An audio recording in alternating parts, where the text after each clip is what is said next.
G'day YouTubers, how you all going? My name's Wilfred, West Wilfred's PC World, Lakeside Cottage in Loch Sport, Victoria, Australia. Today's date is the 20th of the 2nd, 2015, and it is about 20 past 9 in the morning, and it's saying it's 22 outside the current air temperature. I hope you like this video, and if so, please subscribe.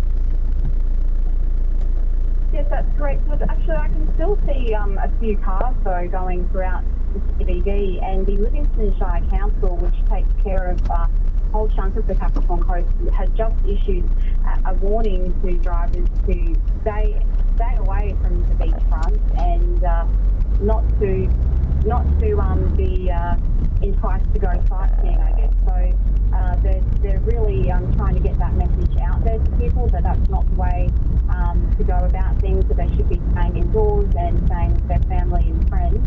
But at the moment, trees are swaying. It's hard to see across to Great Keppel Island. Usually it's a beautiful blue water and you can see Great Keppel Island, which is part of the Great Barrier Reef Marine Park.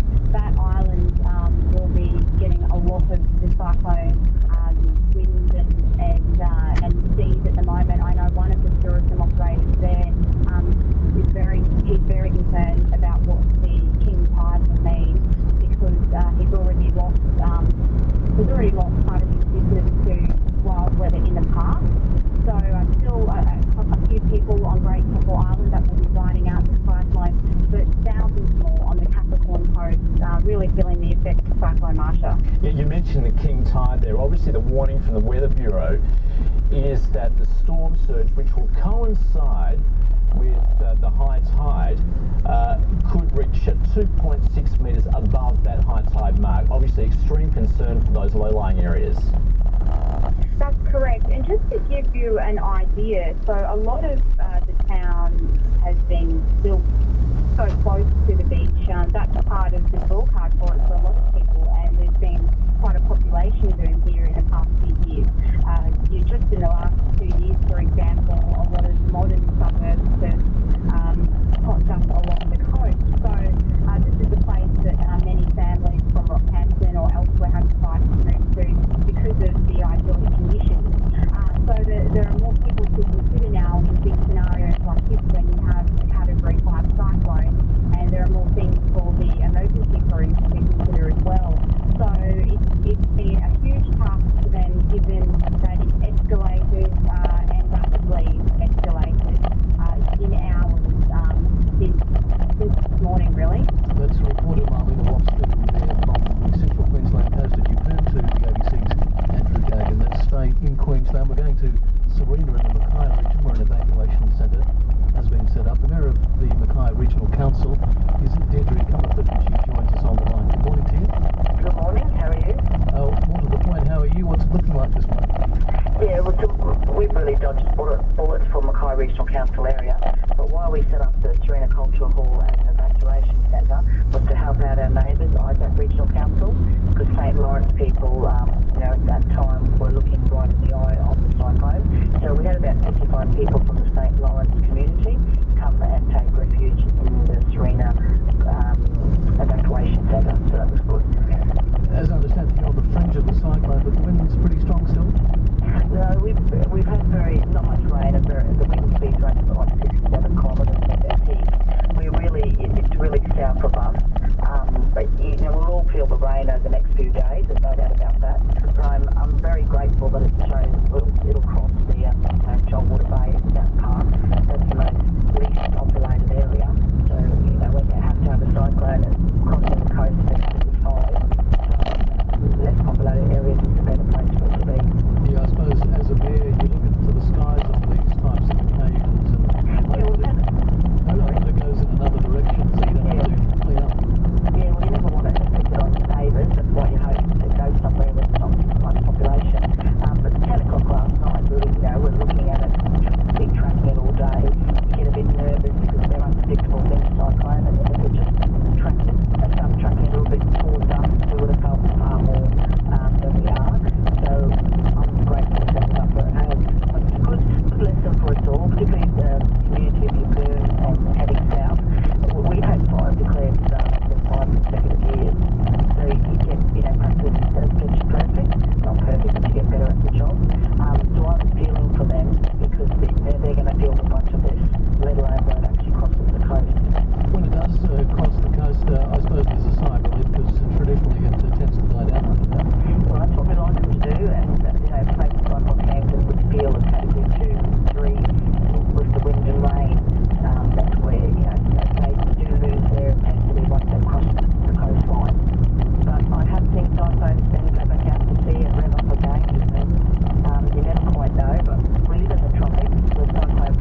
Deirdre Comerford, she's the Mayor of the Mackay Regional Council.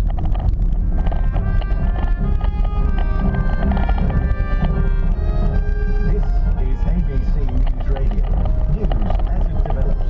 Well, let's go to our breaking business news this morning. Telstra has announced that its Chief Executive David Thaddy is retiring. He's going to be succeeded by Andrew Penn, who's the corporation's Chief Financial Officer. Simon Fraser's with us now. Was this expected, Simon? It's fair to say this campaign is so there seems to be a massive disconnect between what the federal government promised and what they're now doing in government. The New South Wales Treasurer Andrew Constant says a strike called by power workers for next month is premature and politically motivated. Thousands of workers who operate and maintain the state's electricity network will down tools for 4 hours on March the 3rd as the dispute over a new pay deal escalates. Mr Constant says their union announced the action 1 hour before the deadline for the government to respond to its latest offer. He's concerned the action will go ahead in spite of a meeting between the union and the Premier scheduled for next week. The Federal Greens to announce a proposal in Adelaide today which they believe can save the carbon component sector based on reviving the automotive transformation scheme which previously supported car makers such as Holden and Ford. The federal government wants to end the scheme and its funding. The move is stalled in the Senate. South Australian Green Senator Penny Wright believes her party can help its passage by redirecting some of the hundreds of millions of dollars in the scheme. Listen to what you've been saying. Adelaide has a skilled workforce that comes to making cars, and this green scheme would offer a lifeline to the component manufacturers who are currently speeding towards the cliff, as well as encouraging new car makers who are willing to make electric cars that the world is moving to. Let's take a look at the finance information now, and we'll start with what happened overnight in New York. And a disappointing forecast for all workers in all stocks, which were down lower, while the Nasdaq was closer to 5,000 thanks to strong results with the price line. The Dow Jones Industrial Average fell 44 points and finished off at 17,556. The S&P 500 dropped 2 points to 2,097, and the Nasdaq rose 18 points to 4,125. The SPY 200 index at the moment is up 5 points. That's the indicator for down after opens at about half an hour. The SPY 200 is up 5,873 right now.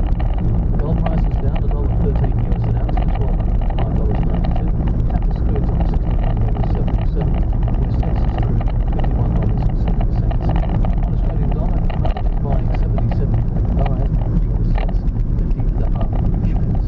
Also worth 68.5 euros, 92.7 Japanese yen, and $1.50.5 New Zealand. Let's go get some more news now on sport and breaking news concerning Carmel from Christmas. Yes, thanks very much, Steve. The big news this morning, of course, now about Carmichael Hunt. So Hunt has been charged with 4 counts of supplying cocaine by Queensland's Crime and Corruption Commission. Queensland Red Star will face Southport Magistrate Court on March the 5th. Now, we've had in that statement the Queensland Crime and Corruption say that during an investigation focused on a cocaine trafficking syndicate operating in southeast Queensland, 4 individuals were identified contacting the syndicate and arranging for the supply of cocaine. Hunt's co-accused, a Burley Waters man who's 24 years of age, Mermaid Waters man, 27 years of age, Mermaid Waters woman at 22 years of age, were all appeared in court. Of course, Hunt was playing for AFL for Gold Coast Suns during that time. It dates back to June and December, those months between June and December 2014. Hunt's place, of course, will now be in doubt for the Queensland Reds tomorrow night. We haven't heard from the Reds yet, but they host the Western Force. Round 2 of the Super Rugby gets underway tonight with the Chiefs hosting the Brumbies in New Zealand and Waratahs take on the Rebels in Melbourne. Now the former 4-star James O'Connor will be at fly half in his first game for the Reds. Played all my representative football there, and that was always the goal and the dream. So be putting the jersey on wasn't where I expected.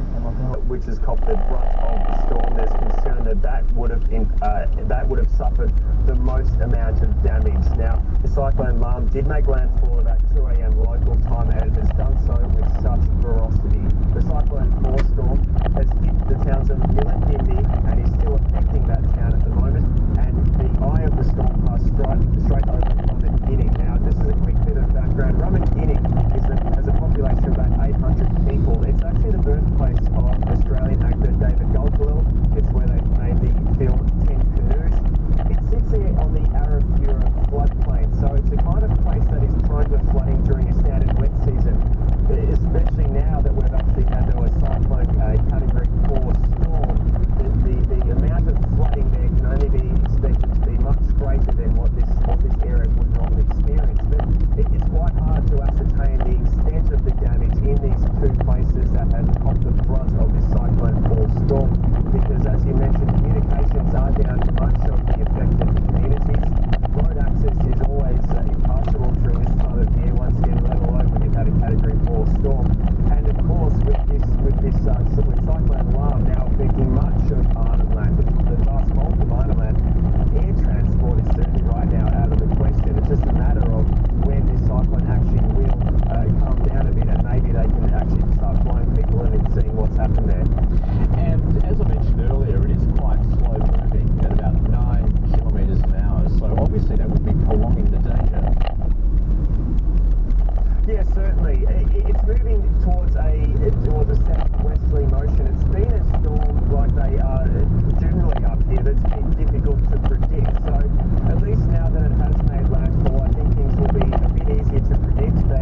Once it has made landfall as well, they generally start to calm down. So by about late afternoon in the town of Fulton, it's expected to be a category 1 storm. So it appears now that it is just moving in a straight southwesterly fashion, and that it will come down by this evening. But in terms of the towns that have been affected, yes, absolutely. I mean, they've been copping these 250 kilometre an hour winds right throughout the morning. Milingimby is still very much in the red zone.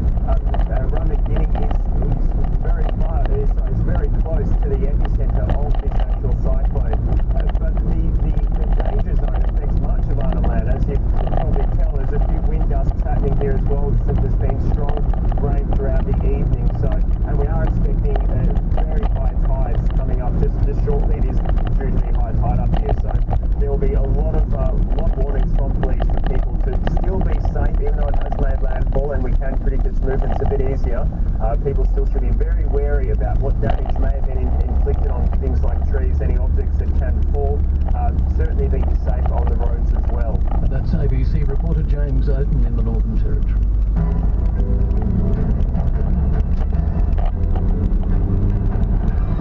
This is ABC News Radio, keeping Australia informed in more ways, more often. As you may have heard in our last news update, Social Services Minister Scott Morrison this morning is saying that he is open to the idea of government subsidised nannies. The Productivity Commission's final report into childcare is out, and it's recommended allowing the services of approved nannies to get taxpayer funding. The report is also recommending a sliding scale system where low-income families get the biggest subsidy and high-income families get the smallest. The Commission estimates there will be roughly 16,000 more women working if the recommendations are adopted. Henry Sampson is the Vice President of the Australian Nanny Association, and she joins us now. Good morning. Good morning, Steve. How are you? Good. Now, you obviously knew this report was coming, but you welcome and do you expect these funds? We did, based on the draft report and also talks within the sector, and we're very pleased to hear we think it's a win for families, especially families needing flexible quality care in the home. Tell us more about the use of nannies at the moment, and if these recommendations are adopted, how do you think things will go from there? So currently there is a small regulated in-home care nanny scheme, and there is also a large unregulated system in place for private nannies and families utilising private nannies. We see that this new recommendation would be a great benefit to the industry as a whole, but especially to families like shift workers, hospitality workers, our emergency personnel, and complementing the existing services as they are at the moment. Well,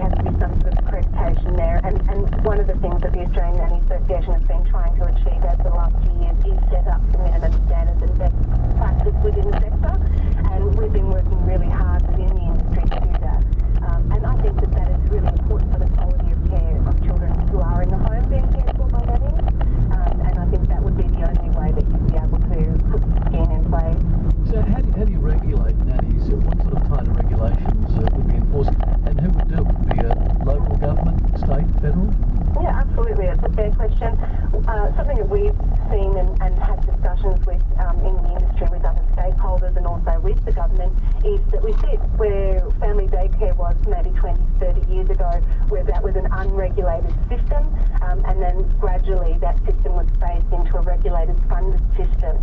So carers who are working in the home, just like family daycare, would be qualified and meet all the accreditation with working with children check and criminal record check, first aid, etc. But there would be also someone who would be at a higher qualification, a service provider that could be in a centre, or it could be a family daycare provider, or it could be an agency that would then be supporting, educating and overseeing the nannies that are working in the home to ensure quality. What is your association's response to the view that that's been put by childcare centres that they will lose staff and children if nannies are subsidised? And I think that's a genuine fear, and we have heard that over the last couple of years.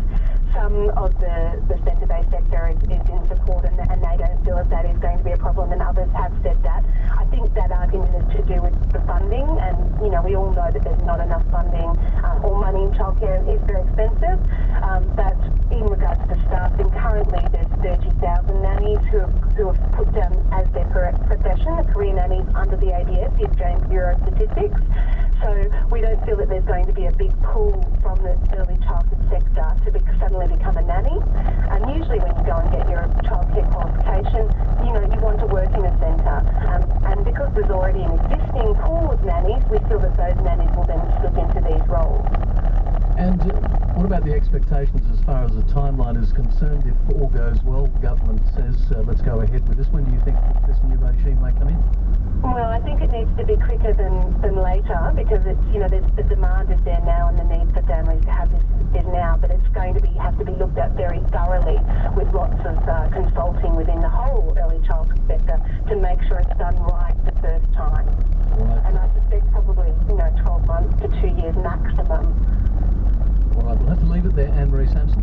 All right, thanks for calling. Thank you. Anne-Marie Sampson, the Vice President of the Australian Nanny Association, and of course talking there about the news that's broken this morning. The Productivity Commission's final report into childcare has recommended allowing the services of approved nannies to get taxpayer funding, and the Social Services Minister, Scott Morrison, significantly says he's open to the idea of government subsidised nannies. We keep you informed of the latest developments, so stay with ABC News Radio. It's been reported that dual nationals who engage in terrorism could have their Australian passports cancelled. Ultimately, I believe many Australians have zero tolerance when it comes to those who be willing to murder innocent civilians and those who be willing to engage in terrorist activities. Get your news now on ABC News Radio.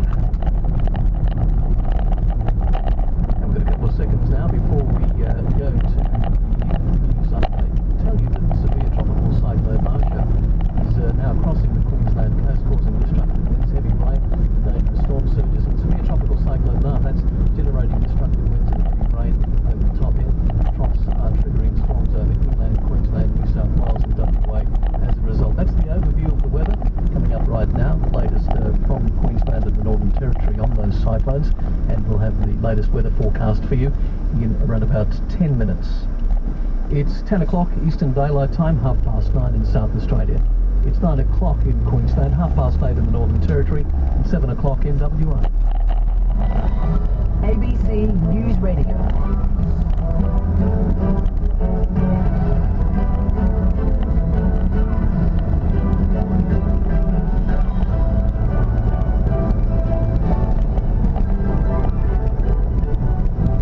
Severe tropical cyclone Marcia is lasting central Queensland as it barrels inland this morning.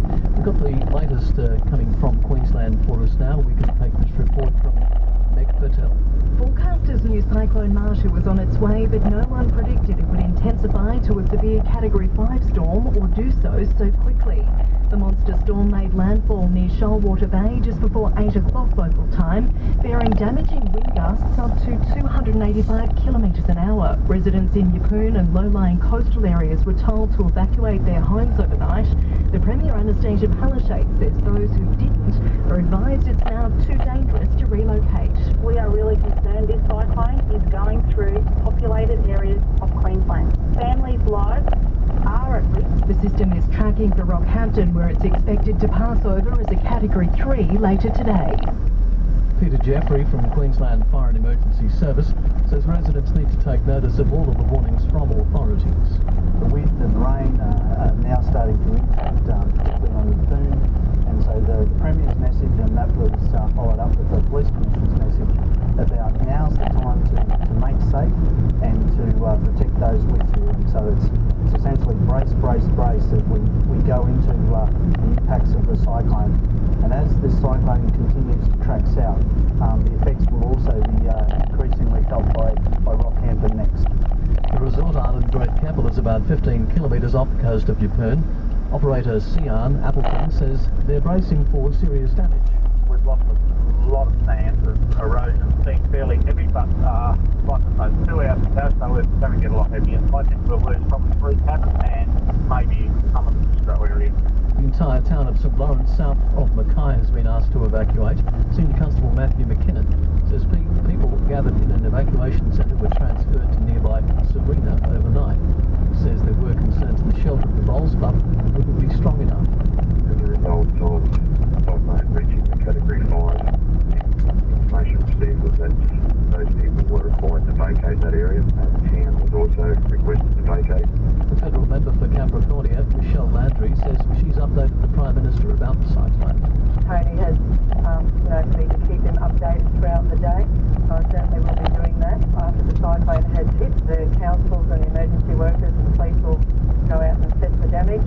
The state government actually has to declare it first, and then the federal government will hop in. Surf Lifesaving New South Wales is urging people to be aware of the powerful surf conditions expected along the coast this weekend due to Cyclone Marcia. Liam Howard from Surf Lifesaving says the conditions will be dangerous for all forms of water activities, with many beaches expected to close. The swell's expected to peak today at 4 metres, and it's expected to continue throughout the weekend and start easing on Sunday night, and where it's been forecast to ease right back down on Monday. In the Northern Territory, the Weather Bureau there says Cyclone Lam is now a Category 3 system after passing over the Territory coast as a Category 4. As Catherine Gregory reports, the system will continue to weaken as it travels southwest over Arnhem Land. The Weather Bureau says Cyclone Lam caused wind gusts of about 260 kilometres per hour as it crossed over the Northern Territory coast near Milingimbi at about 2 a.m. The communities of Milingimbi, Elcho Island and Ramangini were hard hit, but the extent of the damage won't be clear until later. The system has now weakened to a Category 3 as it moves southwest over Arnhem Land and tracks towards Bournemouth later tonight. But the Bureau's Adam Morgan says there's still concerns about storm surges along the coast. Coastline, really quite dangerous conditions to be out on the water. A 1 metre storm surge has already been recorded at Nhulunbuy. Matthew lives in Ramangini and says so far everyone appears safe, but people are starting to assess the damage. Only one has run up the roof, and most of the community has lost a lot of shady trees, and everything's gone down. But the houses are alright, trees are fallen. To other news this morning, and Labor could be willing to support a federal overhaul of childcare if $1 billion worth of cuts to the sector are reversed. A Productivity Commission report released today calls for a single means-tested subsidy to go directly to childcare centres and subsidies for approved nannies.